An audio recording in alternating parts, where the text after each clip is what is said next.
Hello, fight fans. I'm that boxing writer, Jeremy Harridges, and welcome to That Boxing Writers podcast.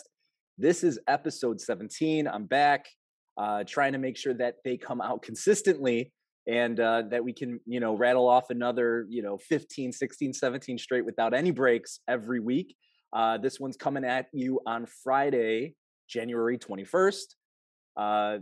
Hopefully in the future, I can get them out a day earlier to you on Thursdays, but my schedule is crazy. A lot going on. If you're watching this on YouTube, make sure to like and subscribe the videos. Help me grow this thing out. And if you're looking for me on social media, see what's going on. Twitter's the best place to find me at A Boxing Writer, or on Instagram at That Boxing Writer, and of course Facebook at That Boxing Writer. Well, welcome. This is the Gary Russell Jr. versus Mark Magsayo fight week. I had the pleasure of talking to Mark this last week. There's the interview on YouTube, but I'm going to share that with you guys as well in this coming episode and kind of dissect what Mark was saying to me. And, this is a very interesting fight. This probably isn't going to be the longest podcast. I'm pretty much just going to do a preview prediction for the fight, roll into the interview, and then, kind of cap things off from there. So hopefully we can keep it to you 30 minutes or less to keep your engagement. But I want to start off with a few things. First of all, make sure that you check out fansided.com/boxing. That's the home of my boxing journalism writing. And you will see my story on Mark Magsayo. I go into a little bit of everything there, his background. I break down the fight a little bit. I do a bit of a fight preview there, but I don't make a prediction. That is reserved for you guys on this YouTube channel. And if you're, again, here, make sure to like and subscribe. I think I said that already, but I'll keep saying it. But yeah, it's been busy. 2022 is starting off great. Some great interviews. Had the pleasure of talking to Mark Magsayo. I'll talk about that a little bit later. But a few things about this fight. You always like a fight where it's difficult to handicap the action. And I think that's what you got here to a certain degree. Originally, a lot of people might have thought that this was an easy fight to handicap and probably had Gary Russell as a sizable favorite. Those odds have shrunk, and I will talk about that too. And there's good reason for that. First of all, looking at Gary Russell Jr., the WBC featherweight champion, he is the champion.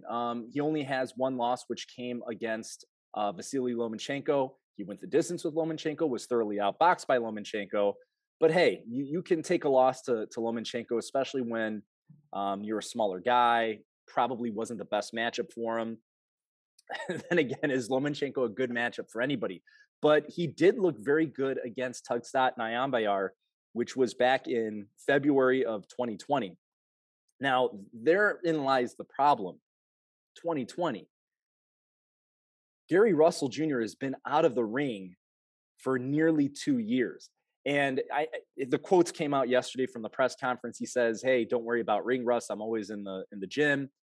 And, that's admirable that he stays in shape, but there's something to be said about fighting and fighting consistently. And that's always been the knock on Gary Russell Jr. is that he doesn't fight consistently enough. He's consistently out of the ring. That's the only thing that's really consistent about his professional fighting career. The inactivity. Now, is that all his fault? Maybe not. He kind of lay blame at his promotional team, taking shots at PBC. It didn't come off that way, and very little is he an aggressive guy that takes shots. But he says, "Hey, I want people to fight me." So really, it was him putting the blame on other fighters, saying other fighters don't want to fight me. But to a degree, it's like, well, come on, PBC should be able to find people to fight you. I mean, they found you Mark Magsayo, who's willing to fight you. And he did thank Mark Magsayo. And I will say this about Gary Russell. I've talked to him a couple of times and the family a couple of times. Very, very gentlemanly, very kind, very respectful.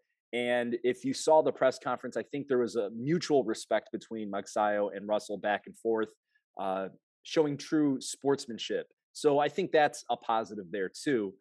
But again, there are these question marks that whenever a fighter's out of the ring for nearly 2 years, what's he going to look like? Is he going to lose a step? Now, that's not the only thing to worry about with Gary Russell Jr. There's a size advantage, not a massive size advantage, but about a 2-inch height and 4-inch reach advantage going for Magsayo as well. So if we go to just the natural size, which Gary Russell's not a very big guy. I think he's like listed on boxrec.com as 5'4.5". And again, it's featherweight. Magsayo is bigger, stronger. I think that's obvious, but those two attributes alone don't win fights. So again, it's kind of hard to handicap this one because then just a couple days ago, Gary Russell Jr. goes on the DAZN boxing show and reveals that he has a slight injury. He's basically had to train himself. His father, who's also his trainer, is out right now with severe medical issues, just had his foot amputated. We wish the best for him and the Russell family. That's obviously a terrible thing. I mean, that's the patriarch of the family, of a boxing family, with every single brother also named Gary, who tend to be very, very good boxers. If you take a look at Antoine and Antonio, they're doing their thing, and again, very nice people. I believe I've talked to both of them before, and nothing but respect to them. But again, that inactivity, not having a consistent trainer, how big are those problems? And maybe people think that we're overblowing those issues. I don't think so. Whenever there's stuff going on in the personal lives of boxers, it can most certainly have an effect. Sometimes they can block it out. They can keep going. Russell, I think, said the right things in response to, I think he also saw some backlash from, maybe backlash isn't the right word, some negative feedback after his comments on the DAZN boxing show. So maybe his comments were to try to reverse that trend. But nevertheless, they're real issues. Not having your father, who's been there for all of your fights, guiding you, going through some real health scares and some severe medical issues, that's going to weigh on your mind no matter who you are, and your heart. If your family member's not doing okay, it's going to take a toll on you. It's going to throw you into a bit of a depression. It's going to make you sad.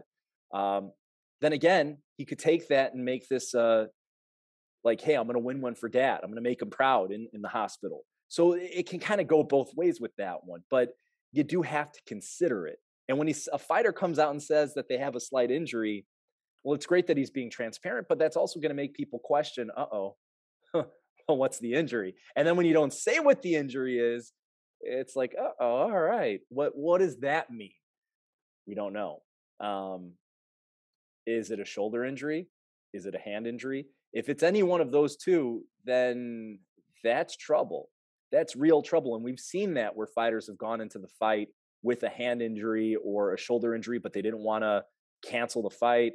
And it's been devastating. You can even look at Vasily Lomachenko versus Teofimo Lopez. I know people don't want to buy that he had a shoulder injury, but he had surgery afterwards. It affected him. So that's the other thing. Or is he just really smart and playing us all for fools, knowing that we're going to have all this conjecture, kind of like a pre-fight rope-a-dope, make them think that I'm weak when I'm not really weak? Or am I just overthinking it? Which I definitely could be doing. I am a natural pessimist. If you don't know me, I'm a natural pessimist. So I tend to overthink everything, overanalyze. I do that. It's the way I am. It's my nature. I don't know. Make fun of me for it. I'm admitting to my own faults. Okay, I'm very good about that. I know what they are. But those are things to be considered. And the sports books notice too, the odds dropped. Now, I think he's only, I'm taking a look at the odds right now. Magsayo is only a 3-1 underdog. Those were several points higher before. So he's still an underdog, but a 3-1 underdog, that's less than before. I'm looking at winbet.com, and they have Gary Russell Jr. at -400 odds. So still a solid favorite. I mean, whenever the other fighter's a 3-1 underdog, those are, not incredibly steep odds, but definitely the underdog in this case, but they are lower. And you could probably imagine that on fight day, that's when bets on the underdog tend to come in. So you'll see those shrink even more. Maybe those bettors know something that we don't. Now, we kind of pointed out all the issues. Well, not all the issues with Gary Russell Jr. The only body of work that we have to look at was his last performance against Tugstad Nyambayar, which he won. Now, I will go to the CompuBox numbers in just a second to kind of dissect that. Russell fought a good fight. He had good output. There were flaws. He did get touched up by Nyambayar, who's a decent knockout puncher. I think he's sitting like at 64%, something along those lines, which, as of right now, Magsayo is at like 69%, nearly 70 if you round up. So I would say Magsayo is more of a knockout threat than Nyambayar was. But similar numbers there. Both guys that had power. Magsayo looks like he has, considering his last fight against Julio Cesar, I know that's going to be sticking in a lot of people's memories, has an abundance of power. So that's something to consider as well. Now let's look at Magsayo. In his last fight, yes, he had a knockout of the year candidate. I had it on my ballot for the fan-sided boxing awards for the year-end awards for 2021. He didn't win that one, but it was a heck of a knockout. But he was also dropped in round 5. And it's not the only time that he's been dropped. He's been dropped before. He mentioned to me when we were talking that other than that fight, one of the other tough fights that he had was against Chris Avalos in 2016. And Magsayo was down in round 3. So he's got weaknesses when it comes to defense. And I think that's why ever since joining MP Promotions, headed up by Manny Pacquiao, they connected him with Freddie Roach. And I think that's been one of the keys there. And pretty much what you're going to hear when you hear my conversation with Magsayo is that's what Freddie Roach has been working on with him, is his defense. Not just that, but also his temperament in the ring. Magsayo told me that if he had to compare his style to any other fighter, he said Tasmanian Devil, Vinny Pazienza. And if you know boxing history and you know Vinny Paz's background, he was an action fighter. He went in there and he let it loose. He wanted to knock someone out, or he was going to get knocked out himself, and both happened. That's also dangerous. You're playing with fire. So if he's got that instinct, what Freddie Roach has been trying to do is, put a governor on that, right? Trying to make sure that, hey, it's cool to go in and be aggressive, but you got to do it intelligently. Don't leave your chin open. Don't make those mistakes. Against Ceja, he left his body open, and Ceja made him pay, dropped him with a body shot, and it hurt. What I do credit Magsayo for is his temperament. He took lessons from sparring and he applied them to the fight. And he told me that, hey, in sparring, this type of stuff happened, and you have to have the mentality that you can overcome your situation. Don't panic, stay calm, relax, and keep fighting. What Magsayo showed me there is that he's a very intelligent person and fighter. The fact that he's taking lessons that happened in the gym and applying them to the fight, that shows you he's doing his homework. That also shows you he's cerebral. I like the fact that he had this mindset too. It kind of showed you his mental makeup of how he viewed a panicky situation, or what could have been a panicky situation, that he didn't panic. He stayed calm, took some deep breaths, got up, and finished the fight in brilliant fashion. The only problem I have with this is that Julio Ceja is a very different fighter than Gary Russell Jr. Gary Russell Jr. is much more technical, much more surgical in the way he operates in the ring. So these are completely different styles that we're talking about. If you're talking about Vinny Paz versus a very calculated counterboxer or counterpuncher, that is always going to be tough to handicap. Not to mention the fact that if you go on boxrec.com, Gary Russell Jr. is, he's a southpaw. His southpaw stance gives people problems. I know people can say, hey, it's a southpaw, it's no problem, this, that, the other. A southpaw, if you're an orthodox fighter, is always going to be difficult to fight because you're just not used to seeing it.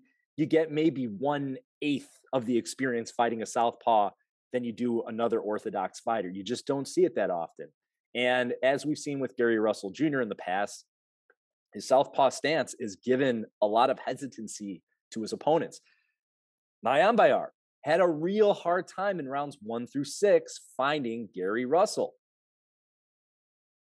He found him more in the end, but it wasn't like he exploded on him. Did he touch him up? Did he hurt him? Did he stagger him a few times? Sure. but he couldn't close the show. He couldn't hit him enough. Gary Russell's still more elusive. What I will say is Gary Russell didn't look as elusive as in the past. He looked more aggressive. And I don't think that was just trying to please fans. I think that was a bit of age. That age is starting to catch him, and he can't move around the ring like he once did. His stamina isn't what it once was. He's slowing down a bit. We have to remember, he's 33 years old now. Now, that fight was back when he was 31. That's 2 years later. And if we know anything, is the passage of time always wins. It's undefeated, Father Time. So how much is the advance of 2 more years going to be on Gary Russell coming into this fight? I think you're going to see an impact, which is why I think this is going to be a closer fight than most people originally anticipated. Throw in the injury, throw in the personal issues. There are reasons to be concerned about Gary Russell in this fight. Now, have we seen a massive decline in his abilities in the ring? No, which is what you have to go with. What was the last thing I saw? Not with what do I speculate on? Like that factors into it, but that can't be your main primary reason for calling a fight. You have to go with what do my eyes see?